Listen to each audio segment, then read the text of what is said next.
Hoje a gente vai falar sobre os modelos atômicos. Creio eu que todo mundo aqui já ouviu falar em algum momento sobre os átomos, não é? Porque a partir dele a gente tem as moléculas e a composição de toda a matéria. Então, hoje a gente tem como aqui, como conteúdos programados para vocês, a composição da matéria, teorias levantadas sobre essa composição da matéria, a evolução dos modelos atômicos, identificação e representação dos átomos, isótopos, isóbaros, isótonos e isodiáferos, os famosos isos, que eu acho que todo mundo tem um certo pavor. A gente também vai falar um pouco sobre íons, nós vamos ver a diferença entre cátions e ânions, e a gente vai ver também os isoeletrônicos. Então, eu, ao menos, vou tentar tirar todas essas dúvidas de vocês sobre a representação do átomo atual, que a gente usa atualmente, porque a gente vai ver que isso passou por vários e vários, como é que eu posso dizer? Vários e vários modelos até chegar no atual, certo? A gente vai falar também a identificar um átomo. Como é que eu sei que um átomo é diferente do outro? Entendeu? E sobre a representação do átomo, que é aquela que a gente vê na tabela periódica. E vocês vão entender o porquê, certo? Então vamos começar com uma simples perguntinha que foi feita há vários e vários anos atrás, que é do que as coisas são feitas. Tá? Eu acho que até a gente, quando crianças, nos perguntamos isso. Do que as coisas são feitas? Então, há um tempo atrás, alguns filósofos gregos tentaram responder essa pergunta. Aqui no lado direito nós temos Tales de Mileto, que para ele todas as coisas, exatamente todas as coisas do mundo eram compostas por água. Enquanto, em contrapartida ali, temos Anaxímenes, também de Mileto, creio eu que seja uma cidade, não sou muito boa de história. E Anaxímenes, ele dizia que exatamente tudo que existia no mundo era composto por ar. Então, ficou nessa, né? Lá na Grécia Antiga, todo mundo querendo saber do que as coisas eram feitas, e levantavam hipóteses, e hipóteses caíam por terra em descoberta de novas evidências. E alguns anos depois dessas suposições levantadas por Tales e Anaxímenes, Empédocles e Aristóteles levantaram a teoria dos 4 elementos, que é meio conhecida como a teoria do Avatar, porque ela diz o seguinte: todas as coisas do mundo são compostas pelos 4 elementos, que seriam ar, fogo, terra e água. E esses elementos, segundo essa teoria, eles iam se juntar de acordo com os princípios universais opostos, que segundo eles também seria o amor e o ódio. Enquanto o amor trazia a harmonia desses elementos para que eles pudessem se juntar, o ódio trazia desordem. Então, o ódio fazia com que esses elementos se separassem. Então, de acordo com essa teoria, uma matéria que possui uma característica quente, ela seria formada ali pelo elemento ar e pelo elemento fogo, pela junção dos dois, de acordo com o princípio universal do amor. Uma matéria seca, ela seria formada pelos elementos de terra e pelo elemento fogo. Uma matéria fria, que tem característica fria, seria formada pela terra e pela água. Então, vocês devem estar pensando agora, tá, a gente sabe atualmente que a matéria é formada pelo átomo. Mas, nesse momento da história, eles não tinham muito a que recorrer, a experimentos a recorrer. Era muito no passado, ainda eram teorias a ser levantadas, eles não tinham evidência. Então, por muito tempo, essa teoria foi aceita. Até que chegou Leucipo, eles disseram que a matéria seria composta por átomos. Então, a teoria atômica começa com Demócrito e Leucipo lá na Grécia Antiga também. E, segundo ele, quando eu pego uma matéria e começo a dividi-la em pedaços cada vez menores, vai chegar um momento em que essa matéria não vai mais poder ser dividida, porque, segundo eles, nesse momento nós estaremos diante do átomo. Então, para eles, o átomo é a menor unidade da matéria, é indivisível e indestrutível. E a etimologia da palavra átomo vem do grego a, que significa negação ou não, e tomo, que seria divisível. Então, assim, a palavra átomo ganha um significado de não divisível. Por isso que a gente fala que o átomo, até um tempo atrás, o átomo seria indivisível. E essa teoria ela foi proposta ali por volta de 470 a 370 a.C. Depois de Demócrito e Leucipo, é que começam os modelos atômicos, sabe? Quando dá um corpo a esse átomo, de uma forma científica. Não, como é que eu posso dizer? Não foi apenas uma suposição levantada. E a partir desse momento, a partir daqui, da teoria do modelo atômico de Dalton, todos os outros modelos, inclusive ele, são de acordo com experimentos. Dalton, ele disse que todas as substâncias são formadas por átomos. Exatamente todas as substâncias do mundo. O átomo, para Dalton, é esférico, indivisível, indestrutível e homogêneo. Como assim? Para ele, o átomo vai ser como se fosse uma bola indivisível, ou seja, que eu não vou conseguir dividir essa bola, por exemplo. Indestrutível, ou seja, nenhum dos átomos para ele pode ser destruído. E homogêneo. O que quer dizer homogêneo? Não vai haver espaços vazios dentro do átomo. Sabe, quando eu pego uma bola de futebol, eu sei que dentro dessa bola de futebol tem ar.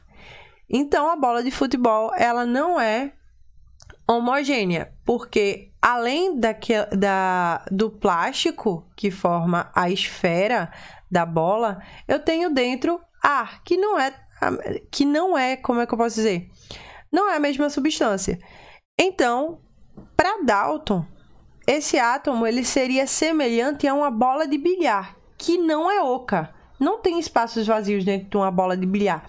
Ela é uma esfera maciça e homogênea, certo?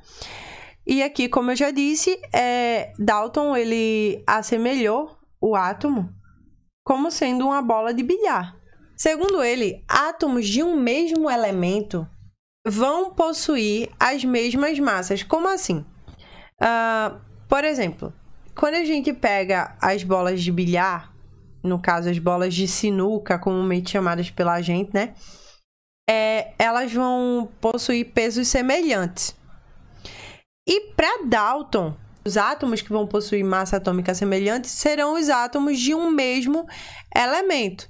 Então, para ele, esses átomos eles vão se igualar pela massa e vão se diferenciar também por ela.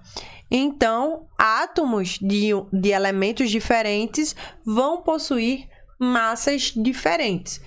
Continuando, para Dalton, os átomos eles vão se arranjar formando o composto. Até aí tudo bem, já é do nosso conhecimento atual que a água, por exemplo, ela é formada por 2 átomos de hidrogênio e 1 de oxigênio, formando o H2O, certo? E Dalton, ele já previa isso, ele dizia que os átomos eles vão se arranjar e formar um composto, que é justamente o que acontece com a água. Os átomos de hidrogênio e de oxigênio vão se juntar para formar um composto. Qual composto? Composto de água que a gente conhece. Partindo aqui para o próximo tópico.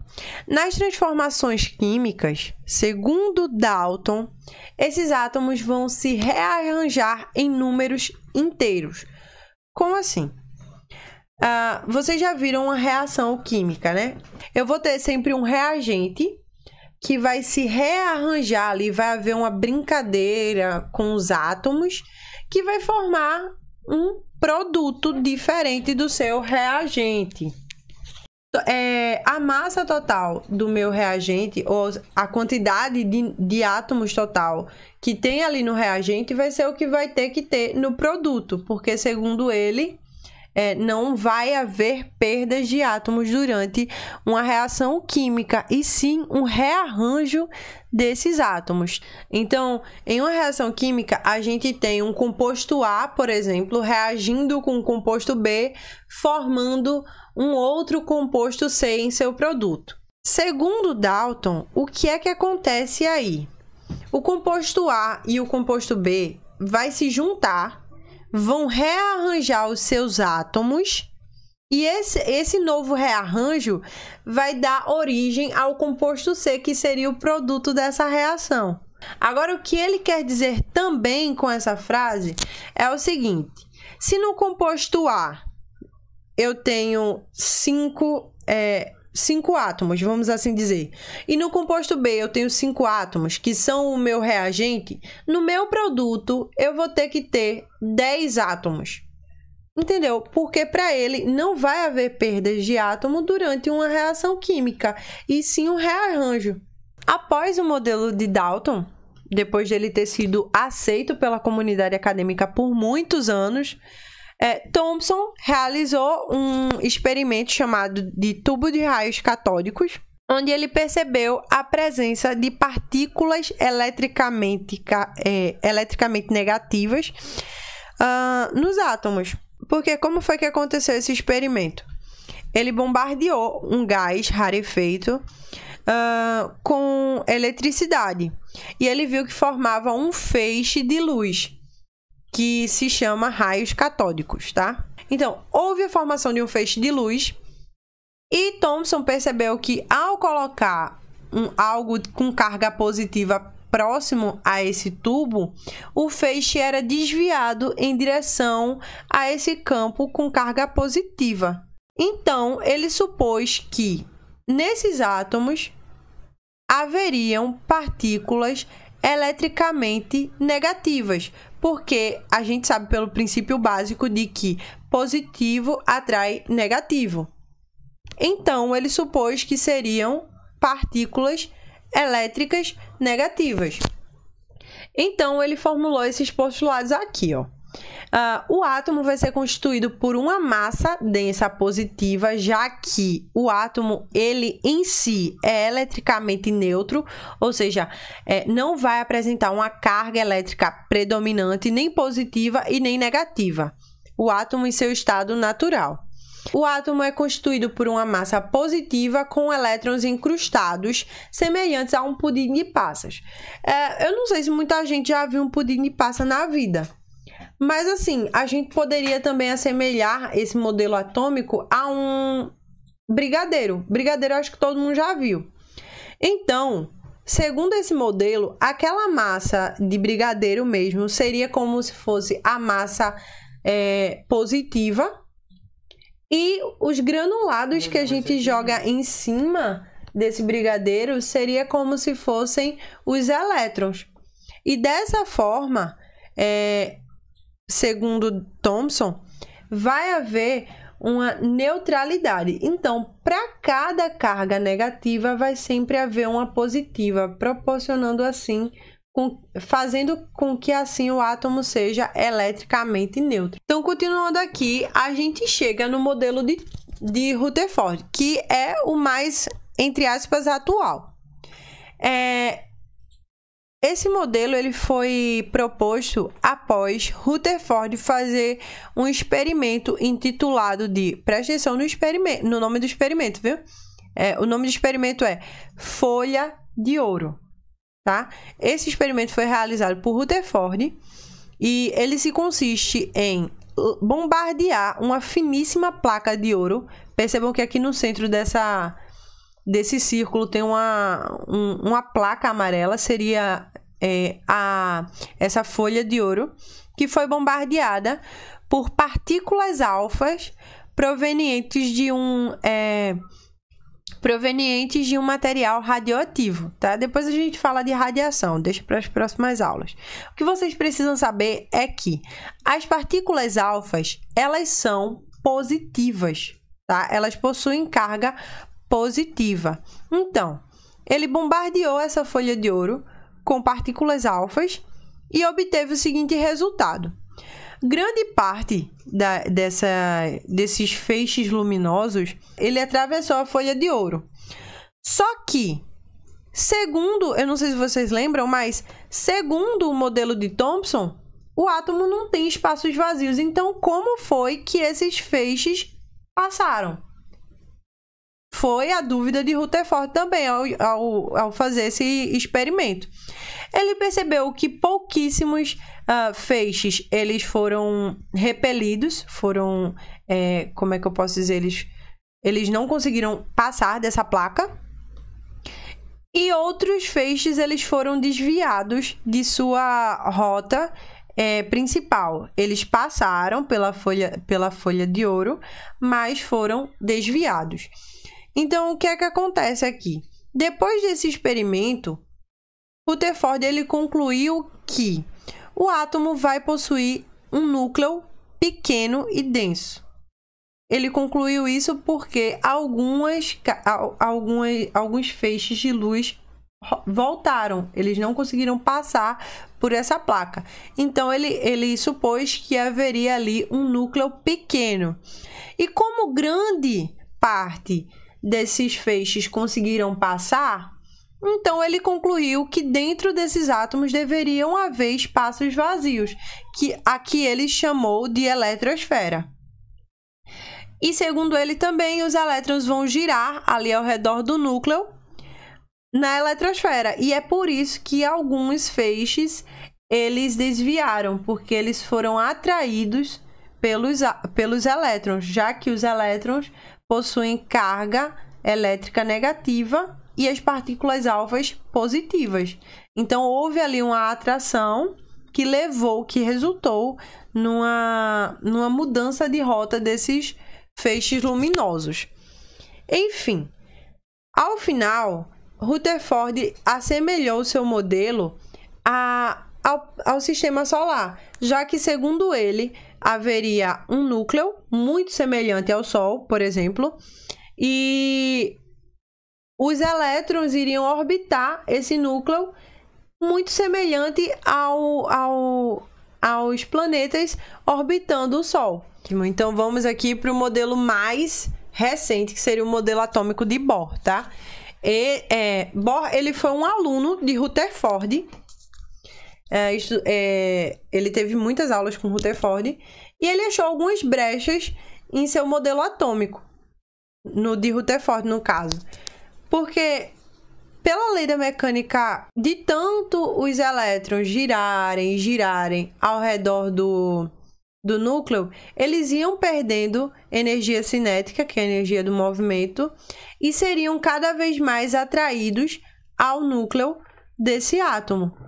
Então, segundo ele, o modelo de Rutherford entraria em colapso, já que os elétrons iriam se chocar com o núcleo. E a gente sabe que não é isso que acontece, porque se isso acontecesse de verdade, haveriam dezenas de explosões por toda a matéria, e isso a gente não vê. Então, ele propôs algumas órbitas de energia ou níveis de energia específicas, que segundo ele funciona assim. Na eletrosfera vão existir orbitais ou níveis de energia onde os elétrons vão ficar orbitando naqueles níveis de energia já definidos. Que são essas, percebam que eu tenho aqui na minha figura, eu tenho um núcleo e eu tenho outras rodinhas aqui que assemelhando-se a essas orbitais. Então, o que é que acontece? Segundo Bohr, quanto mais longe do núcleo, percebam, viu? Quanto mais longe do núcleo, mais energética essas camadas vão ser. Então, elas vão possuir mais energia, tá? E vão suportar também mais energia.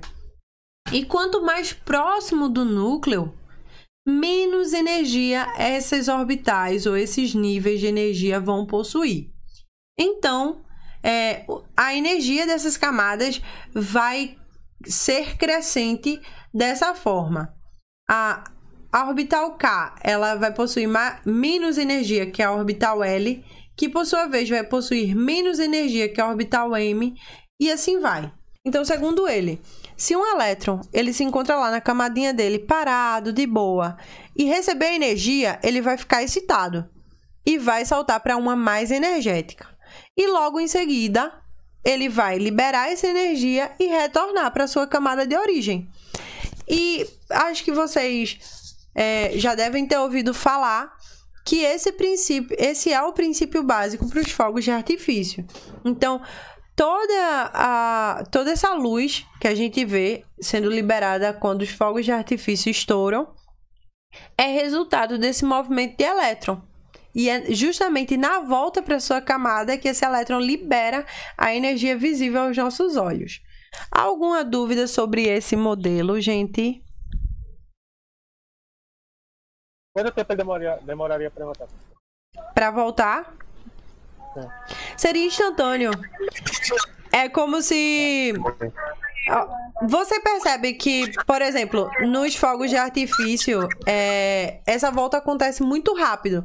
Porque a concha sobe junto com a pólvora, lá em cima estoura... E logo em seguida, você já vê o show luminoso, porque isso é instantâneo. Ele recebe energia, pula para uma mais externa e depois volta. E nessa volta, ele libera a energia. É instantâneo. Não demora muito, não. Então, vamos... Essa energia dele, ele perde quando está retornando. Não, peraí, calma. Essa não é a energia dele. É a energia que ele absorveu anteriormente, que foi cedida pelo meio para ele, entendesse? Aí depois que ele saltou porque ele ficou excitado, ele vai tender a voltar para sua camada. É como se ele sentisse saudade de casa, por assim dizer. Aí, só que para ele voltar, ele precisa deixar de lado essa energia que ele absorveu. Aí ele vai liberar e a gente vai ver esse show luminoso aí. Tá? Posso passar? Alguma dúvida? Pode passar. Ok, então continuando aqui. Com isso, nós concluímos o quê? Com essa junção aí de modelos atômicos e tudo mais, essa evolução toda, o modelo atômico atual é conhecido como modelo de Rutherford-Bohr, que é justamente esse que a gente está vendo aqui. Que esse modelo ele é uma junção, como o próprio nome já diz, é uma junção do modelo de Rutherford e do modelo de Bohr. Então, ó, esse modelo atual, ele diz que a menor unidade da matéria vai ser o átomo, tá? E o átomo ele pode ser dividido em duas partes muito importantes, que são o núcleo e a eletrosfera. No núcleo vão se encontrar os prótons, que são a carga positiva, tá? Quem disse isso foi Rutherford. E vão se encontrar os nêutrons, que possuem uma carga neutra, como o próprio nome já diz. Ele não vai possuir uma carga elétrica predominante. Eu não citei no slide, mas por motivo de curiosidade, por exemplo, vocês podem me perguntar isso. Quem foi que descobriu os nêutrons? Quem descobriu os nêutrons foi Chadwick. É um nome bem diferenciado. Ele, fazendo novamente o experimento que Thomson fez, que se chama experimento com tubo de raios catódicos, ele percebeu que, em contrapartida dos feixes de elétron, existia uma outra. E a esse feixe, ele deu o nome de nêutron e ele supôs que os nêutrons estariam ali dentro do núcleo. Então, ó, na eletrosfera vão se encontrar os elétrons de carga negativa orbitando em orbitais energizadas, que quem propôs isso foi Bohr. Então, aqui a gente tá vendo tudo isso aqui é a eletrosfera. Esse círculo aqui vermelho é o núcleo e aqui em azul nós temos os elétrons. Como é que a gente vai identificar um elemento? A gente já viu lá que Dalton disse que os elementos eles vão se diferenciar por suas massas. Só que isso está totalmente incorreto. Porque a gente vai ver logo mais à frente que existem átomos que se chamam isótopos. Ou seja, vão ser átomos que vão possuir o número de prótons igual, Só que ele vai ter diferente número de nêutrons, o que resulta em massas diferentes. Resumindo para vocês, alguns átomos de um mesmo elemento que vão possuir massas diferentes. Isso é natural, é normal, tá? Acontece naturalmente aí. Não é algo forçado em laboratório, não. Então, aqui nós temos, átomos de um mesmo elemento vão apresentar o mesmo número atômico, que nada mais é que a quantidade de prótons dentro do núcleo. Então, aqui, por exemplo, nesse átomo aqui, são o mesmo átomo, tá?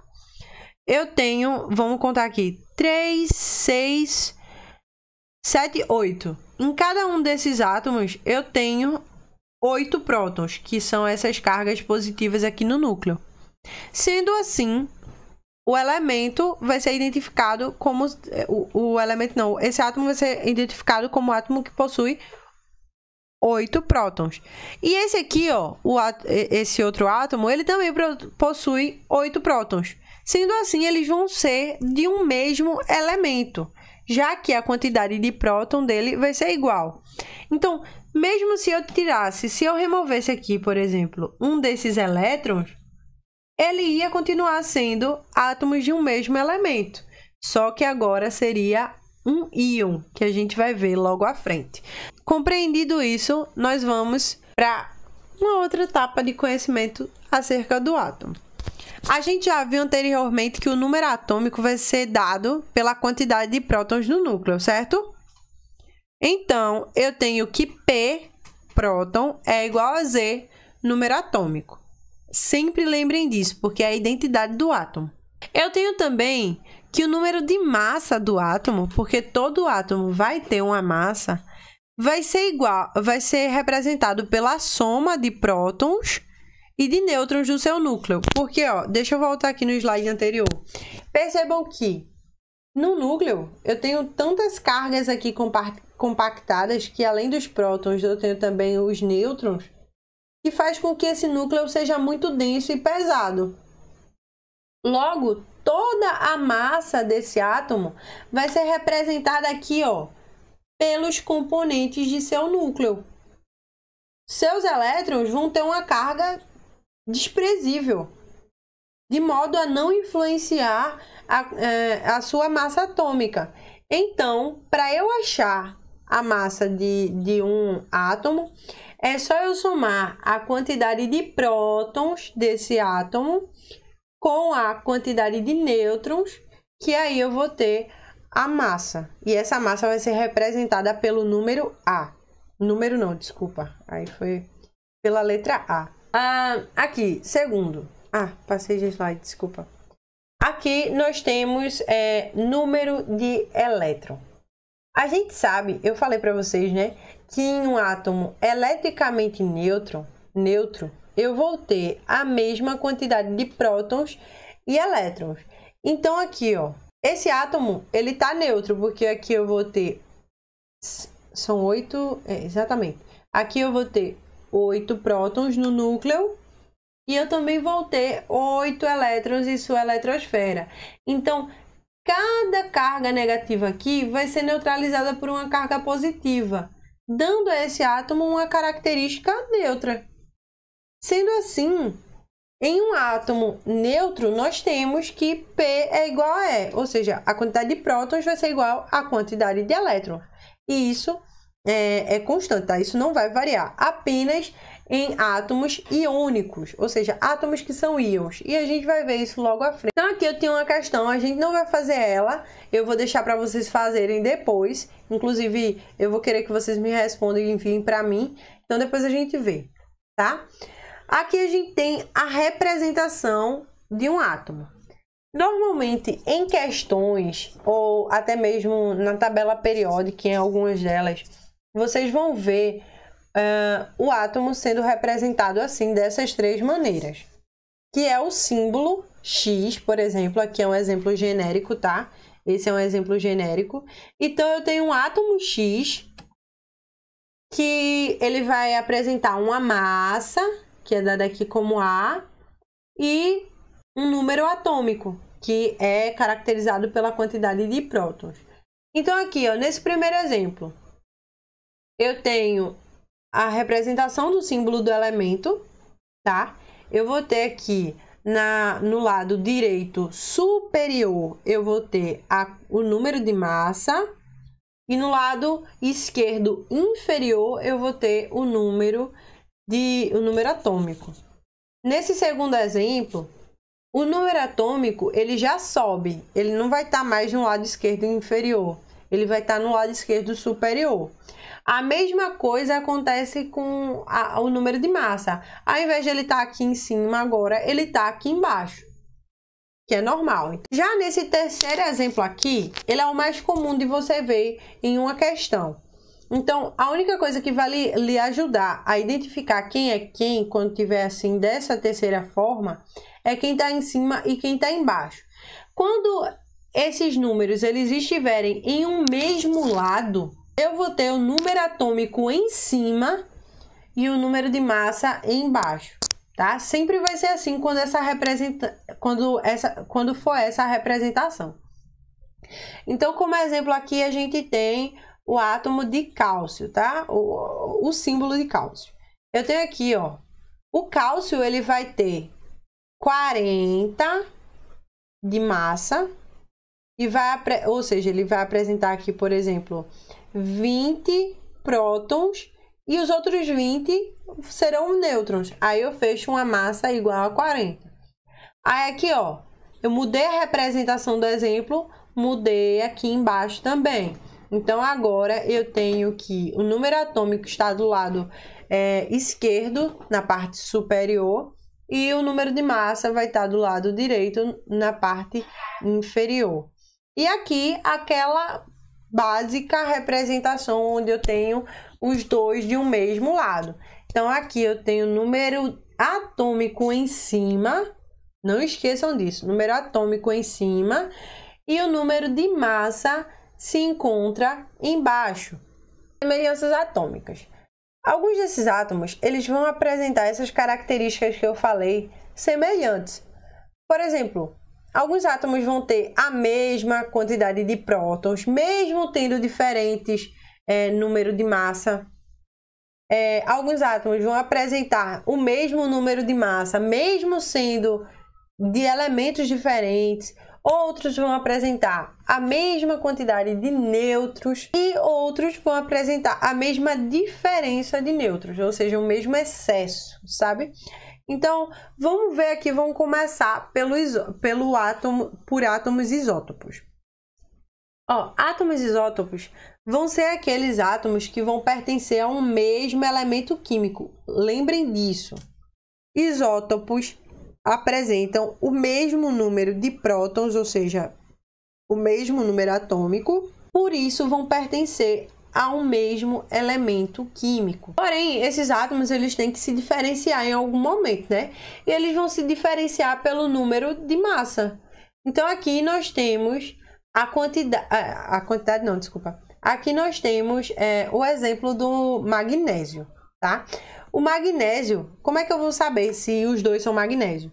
Eu tenho aqui 12 de número atômico e 12 de unidade atômica. Então, sim, estamos diante de um mesmo elemento. Porém, esse magnésio aqui, ele vai apresentar apenas 12 nêutrons.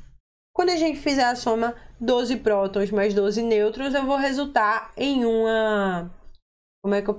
em uma massa igual a 24. Enquanto esse outro magnésio aqui, ele vai ter um nêutron um nêutron a mais do que o magnésio 24. Esse magnésio 25 vai apresentar 13 nêutrons ao invés de 12. Resumindo, isótopos vão apresentar o mesmo número de prótons, ou seja, o mesmo número atômico. Porém, eles vão se diferenciar na questão de número de massa e número de nêutron. Vamos lá, átomos isóbaros. Átomos isóbaros, eles vão pertencer a elementos diferentes, percebam, elementos diferentes. Porém, eles vão apresentar o mesmo número de massa, mas diferente número atômico. Então, ó, eu tenho aqui um exemplo do argônio e o cálcio. Os dois apresentam massa igual a 40, tá? Eu tenho aqui argônio com massa 40 e o cálcio com massa igual a 40. Porém, ambos pertencem a elementos diferentes. Isso significa que eles vão apresentar a quantidade de prótons diferentes. Então, aqui, ó, no argônio eu tenho o número de próton igual a 18 e no cálcio eu tenho o número de próton igual a 20. Ou seja, átomos isóbaros vão apresentar diferente número atômico, diferente número de próton, diferente número de nêutron e vão apresentar aqui, ó, a mesma massa. É por isso que eles vão ser semelhantes. Aqui nós estamos diante do átomo isótono. Percebam que eu destaquei esse N. N a gente lembra de quê? De nêutron, né? Então, ó, átomos isótonos são átomos que apresentam o mesmo número de nêutrons, que são aquelas partículas eletricamente neutras que ficam lá dentro do núcleo. E eles vão se diferenciar, ó, pelo número atômico, ou seja, vão pertencer a elementos diferentes, e eles vão se diferenciar também pelo número de massa. Então, aqui nós temos um exemplo do berílio e do boro. O boro, ele apresenta uma massa igual a 11 e o berílio, a massa igual a 10. O berílio apresenta número de próton igual a 4 e o boro, número de próton igual a 5.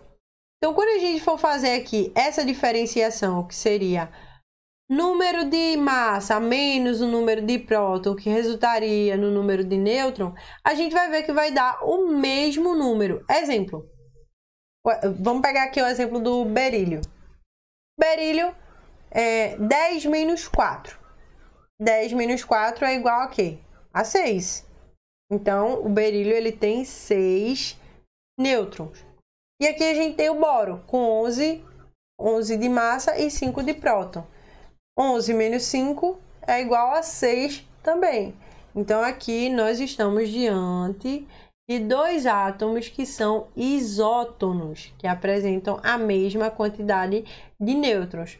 No caso, 6 e 6. Todos compreenderam? Então, vamos para o último iso, vamos assim dizer. Ó, a gente viu um cálculo simples aqui nos isótonos e aqui nos isodiáferos vai ter outro cálculo simples, que é só subtração. Dá para fazer aí sem preocupação. Então, aqui, ó, átomos isodiáferos serão aqueles que vão apresentar o mesmo excesso de nêutrons, ou seja, tem a mesma quantidade de nêutrons, como é que eu posso dizer? Sobrando, entendeu? Então, assim, ó, normalmente os átomos apresentam a mesma quantidade de prótons e nêutrons. No caso dos isodiáferos, vão ser aqueles que vão apresentar a mesma diferença entre os números de prótons e de nêutrons. Então, vamos lá. Aqui, ó, eu tenho aqui átomos genéricos, tá? Não são átomos provenientes da tabela periódica. Eu tenho o átomo X e eu tenho também o átomo Y. O átomo X, ele vai apresentar um número atômico igual a 12 e o número de massa igual a 26. Enquanto o átomo Y, ele vai apresentar um número atômico igual a 22 e o número de massa igual a 46. Então, quando a gente faz esse cálculo rápido aqui de número de próton menos número de nêutron vai ser igual a esse excesso de nêutron, a gente vai ter aqui a diferença. Então, ó, para o átomo X, 26 menos 12 vai ser igual a 14. Então, eu tenho ali 14 prótons, certo? Achei aqui, ó, a quantidade de prótons, não, desculpa, de nêutrons. Então, agora é só a gente subtrair essa quantidade de nêutrons pela quantidade de prótons. Então, se eu tenho 14 nêutrons e tenho 12 prótons, eu vou ter uma diferença ali, um excesso de nêutrons igual a 2, certo? Vocês podem fazer essa conta aí para conferir. Agora vamos para o átomo Y. No átomo Y, eu vou subtrair aqui a quantidade de próton da quantidade do número de massa para chegar no número de nêutron, tá? 46 menos 22. Eu tenho 24 nêutrons. Logo, para eu achar o excesso de nêutrons, é só eu subtrair agora pela quantidade de prótons. Ou seja, 24 menos 22, que vai ser igual a 2 nêutrons a mais também. Então, aqui, ó, nesses dois átomos, eu vou ter 2 nêutrons excedendo a quantidade de prótons.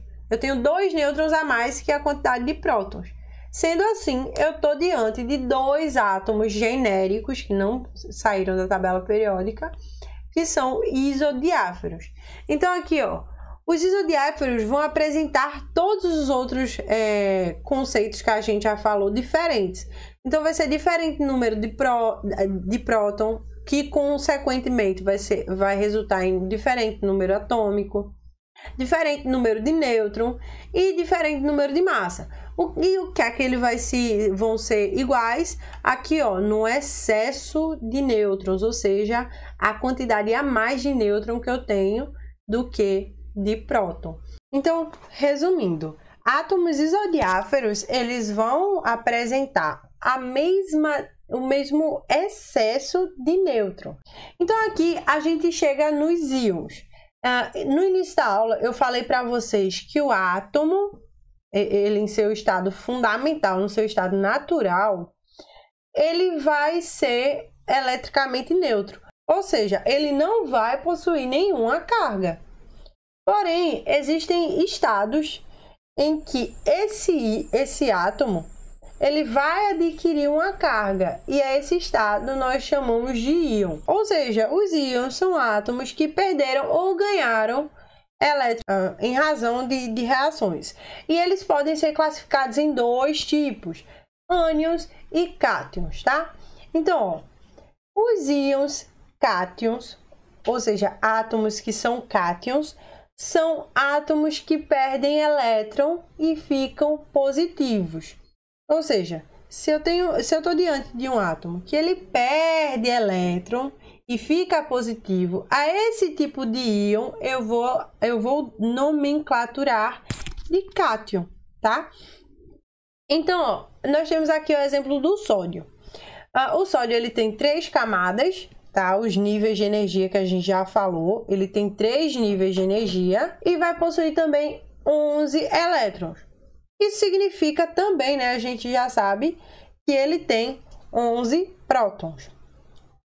Porém, em uma dada reação química, ao fazer um tipo de ligação, ao efetuar uma ligação, esse átomo ele vai perder um elétron, e é justamente esse que está na última camada dele. Ao perder esse elétron, ele vai ter uma carga negativa a menos. Sendo assim, vai haver uma predominância de cargas positivas lá no núcleo. Então, agora, esse átomo vai ser um cátion, pois ele perdeu um elétron e se tornou positivo, tá? Isso é uma regra geral. O átomo, ele tá lá, tá de boa, perdeu um elétron, se tornou positivo, cátion, tá? Por outro lado, nós temos os ânions, que são átomos que ganharam elétrons e ficaram com excesso de carga negativa. Logo, eles vão apresentar ali uma carga negativa, ok? Então, ó, aqui como exemplo nós temos o cloro. O cloro, ele tem 17 elétrons, porém apenas 7 em sua camada de valência, que é essa aqui, ó, essa camada externa, a mais externa, chama camada de valência. E pela regra do octeto, que vocês ainda vão ouvir muito falar dela, ela diz que o átomo, para ele estar estável, ele precisa ter 8 elétrons em sua camada. Então, em uma determinada reação química, a fim de se neutralizar, esse cloro ele vai realizar uma ligação química que vai lhe proporcionar um elétron. Ele vai ganhar um elétron de um outro átomo, tá? Sendo assim, ele vai ficar com uma carga, ele vai possuir uma carga predominante negativa, ou seja, ele vai estar com excesso de elétrons. E a átomos desse tipo nós damos o nome de ânions. Então, novamente, é uma regra geral. Se eu tenho um determinado átomo que ganhou formando uma determinada ligação química, esse átomo será classificado como ânion. Agora uma coisa, percebam que o cloro ele adquiriu apenas um tracinho do lado, que a gente pode descrever com -1, ou seja, ele apresenta um elétron a mais.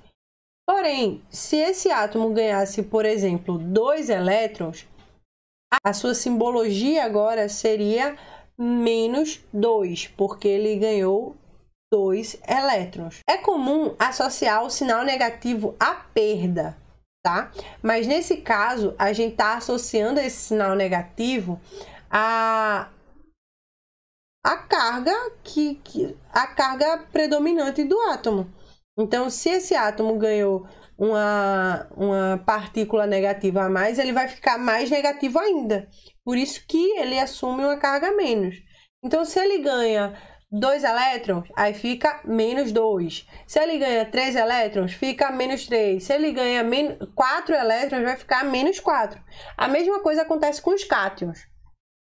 No exemplo do sódio, ele está apenas mais, só está com um simples mais em cima, que a gente pode chamar de +1, porque ele só perdeu um elétron. Mas se ele perder 2 elétrons, vai ser +2. Se ele perder 3 elétrons, será associado para ele a carga +3. E assim sucessivamente, tá? Então, por fim aqui, depois que a gente falou desses íons, a gente tem os átomos isoeletrônicos. Porque são átomos que vão apresentar a mesma quantidade de elétrons. A grande maioria desses átomos isoeletrônicos são íons, porque houve ali uma alteração em sua eletrosfera, sendo para mais ou para menos. No caso dos cátions, para menos, porque eles perderam elétrons. No caso dos ânions, para mais, porque eles ganharam elétrons. Aqui no exemplo nós temos o sódio, que possui o número de massa igual a 23 e o número de próton igual a 11. Esse sódio, ele vai estar com a carga positiva, como no exemplo que a gente viu antes, porque ele perdeu um elétron. Logo, ele não mais terá 11 elétrons em sua camada, como a gente olha aqui para o número de próton e imagina. Não, ele vai ter aqui a quantidade de prótons -1, porque ele perdeu um elétron. Sendo assim, agora esse sódio terá 10 elétrons e não mais 11. E nós temos aqui um oxigênio de número atômico igual a 8 e de número de massa igual a 16, que possui uma carga 2-. Ou seja, se ele está com a carga negativa, significa que ele ganhou elétrons. E quantos elétrons ele ganhou? 2, porque eu tenho uma carga 2-. Logo, esse oxigênio não mais terá 8 elétrons, e sim agora 8 mais 2. Logo, esse oxigênio terá 10 elétrons.